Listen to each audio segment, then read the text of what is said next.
Kadaya pala itong parinyo na ano, no? Yung matandang dalaga, matandang binata, no? Dami. Kasi, wala namang ano eh, wala. Parang potential yan eh. Bawat isa sa atin, pwede maging matandang binata, pwede maging matandang dalaga, o makapag-asawa, maging pare, o maging madre. Andiyan kasi parang vocation. Mahalaga lang, saan ka ba sa bahagi na yun? Alipad doon ang napuntahan mo, maging responsible ka. Ano, nag-gusyante ko, tinulak. Kung negosyante ka, sabi ko lang na kumikita yung negosyo mo. Bisita naman.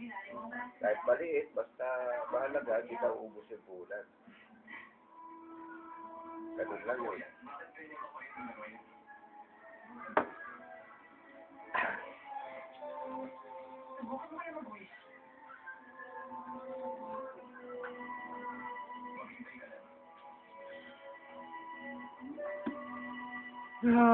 Bakal.